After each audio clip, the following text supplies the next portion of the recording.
Thumma qala al-musannifu rahimahullah As-Sayyid Muhammad bin Alawi Al-Maliki fi kitabih Adabul Islam fi Nizamil Usrah.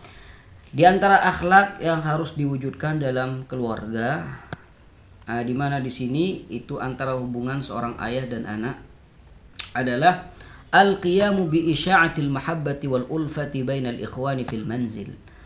Harus mewujudkan kecintaan dan kasih sayang antara saudara-saudaranya. Jadi kalau misalkan punya anak 5, itu harus diwujudkan rasa kasih sayang antara semua saudara. Jangan mencintai yang satu tidak mencintai yang anak yang kedua, mencintai anak yang ketiga tidak mencintai anak yang keempat misalkan. Ya, itu jangan. Jadi harus diwujudkan rasa kasih sayang itu antara satu anak dengan anak yang lain.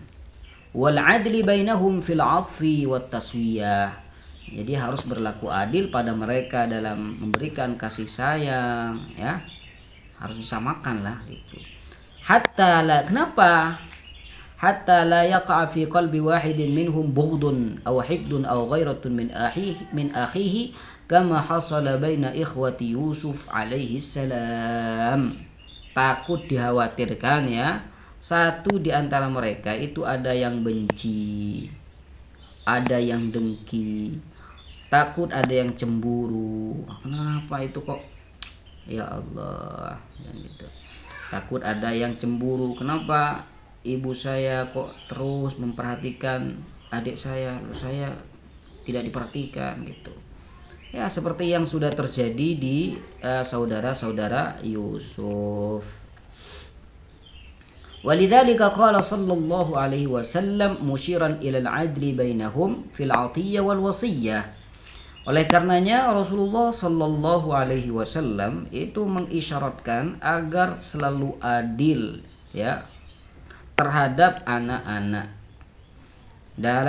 dalam masalah pemberian dan wasiat.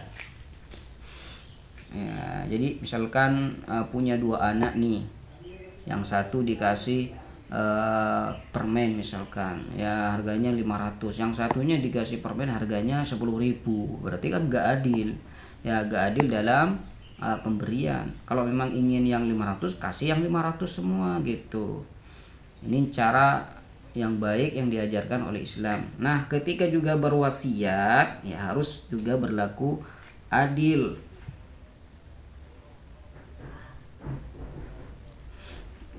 Tamam, ittaqullah, kata Nabi SAW, hendaklah kalian semua takut pada Allah Subhanahu wa taala. Wa'dilu fi auladikum, dan hendaklah kalian semua berlaku adil pada anak-anak kalian.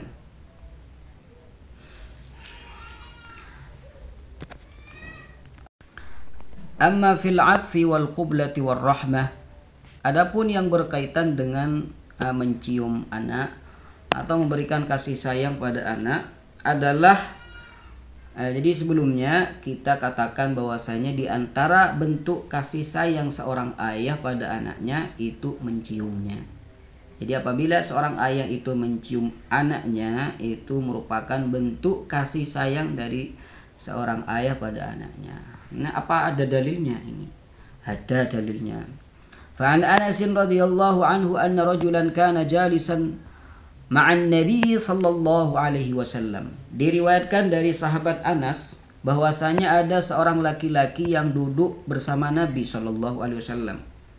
Jadi ada seorang laki-laki duduk di dekat Nabi sallallahu alaihi wasallam. Faja'a ibnun lahu fagabbalahu wa ajlasahu fi hijri. Lalu anak dari orang laki-laki ini datang, anak orang laki-laki ini datang. Lalu si laki-laki ini menciumnya, lalu dia mendudukkannya di pangkuannya. Sini nak, duduk di sini katanya. Dicium lalu dipersilakan untuk duduk di pangkuannya. Lalu thumma ja'at ibnatun lahu. Beberapa waktu kemudian datanglah anak yang lain, anak perempuannya datang. Fa'akhadhaha fa'ajlasaha ila jambihi. lalu ditarik, diambil gitu anak perempuannya, lalu dipersilakan duduk di sampingnya, ya. Artinya tidak duduk di pangkuan ayahnya dan juga tidak dicium. Jadi anak perempuannya ketika datang langsung disuruh duduk di sampingnya tanpa dicium, ya. Berarti ini perlakuan seorang ayah ini tidak adil pada kedua anaknya.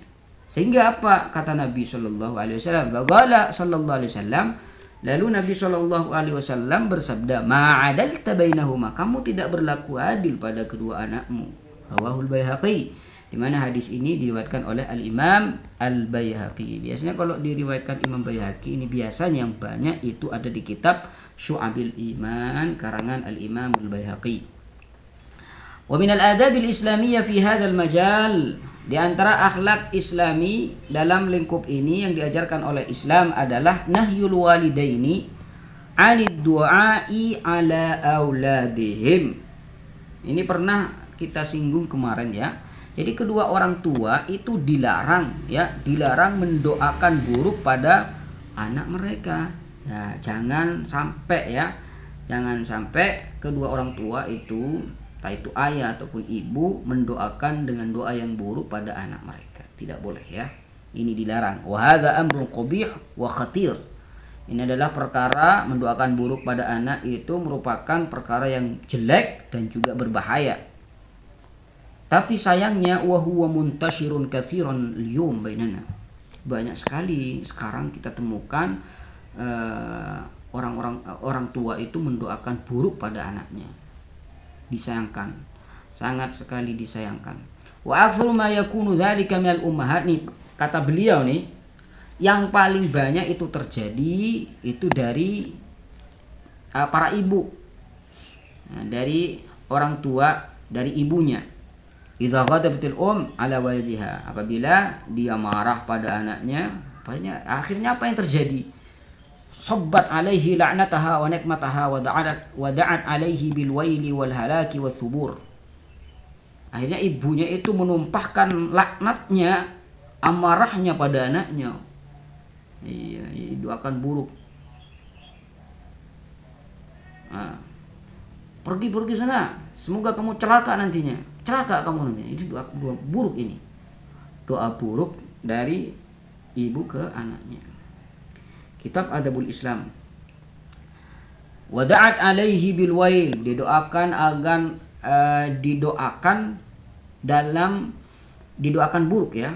Didoakan buruk agar hancur, ya, agar rusak, agar binasa, agar malang dan semacamnya.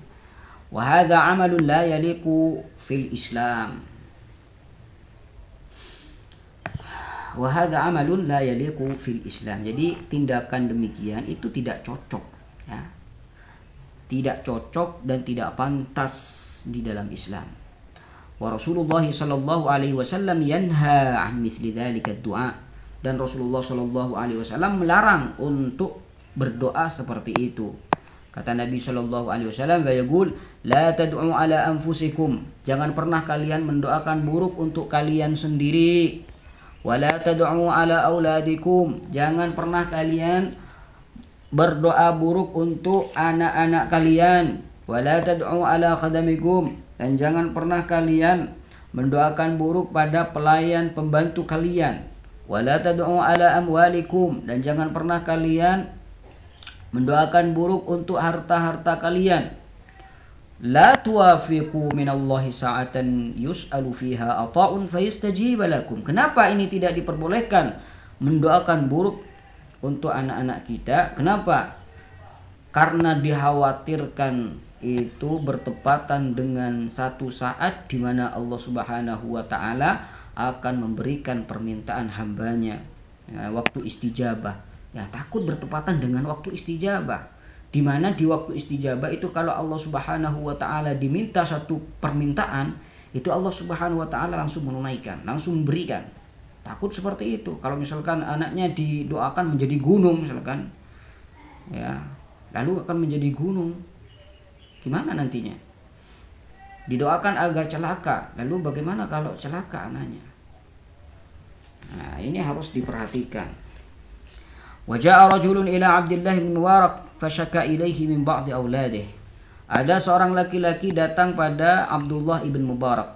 Dia mengeluh karena anaknya gini, anaknya gini, anaknya gini. Faqala lahu Abdullah. Lalu Abdullah bin Mubarak berkata pada orang laki-laki tadi, "Hal da'auta alaihi? Apakah kamu pernah mendoakan buruk untuk anakmu?" Qala na'am. Lalu kata laki-laki, "Iya." Qala anta afsattah. Kamu yang merusak dia. Kamu yang merusak dia. Kenapa kamu doakan buruk padanya? Nah, jadi inilah sebabnya. Fattaqullaha ya ibadallah. Fattaqullaha ya ibadallah. Hendaklah kalian semua takut pada Allah Subhanahu wa taala, wahai hamba-hamba Allah. Wala tad'u ala auladikum illa bi khairin. Jangan pernah kalian semua mendoakan untuk anak kalian, mendoakan buruk ya. Jangan pernah doakan buruk, dan jangan pernah kalian semua mendoakan untuk anak-anak kalian kecuali dengan kebaikan. Wa'lamu annallaha yanfa'ukum bihim fi hayatikum. Dan ketahuilah bahwasanya Allah Subhanahu wa taala akan memberikan kalian manfaat karena disebabkan anak-anak kalian di waktu kalian masih hidup. Kama yanfa'ukum bihim ba'da matikum. Seperti halnya Allah Subhanahu wa taala akan memberikan kalian manfaat disebabkan anak-anak kalian setelah kalian nanti wafat. Qala Nabi sallallahu alaihi wasallam, Nabi sallallahu alaihi wasallam pernah bersabda, "Idza matal insanu inqata'a anhu amaluhu illa min thalathin." Apabila seorang itu meninggal dunia, maka saluran amal baiknya itu akan hilang kecuali dari 3. Yang pertama sedekatin jariyah, sedekah jariyah. Jadi sedekah jariyah ini termasuk saluran pahala ketika seorang itu sudah meninggal dunia. Aw ilmin yuntafa'u bihi, atau ilmu yang dimanfaatkan. Aw waladin salihin yad'u lah, atau anak soleh yang mendoakannya. Jadi apabila dia meninggal dunia orang tuanya, tapi di belakang ada anaknya, anak yang soleh mendoakan dia, maka pahala yang didapat oleh anaknya ini akan mengalir juga pada kedua orang tuanya. Di mana hadis ini diriwayatkan oleh Imam Muslim an Abi Hurairah radhiyallahu taala anhu wa ardhah. Allahumma shalli ala sayyidina Muhammadin wa ala alihi wa sahbihi wa sallim tasliman katsira walhamdulillahi rabbil alamin.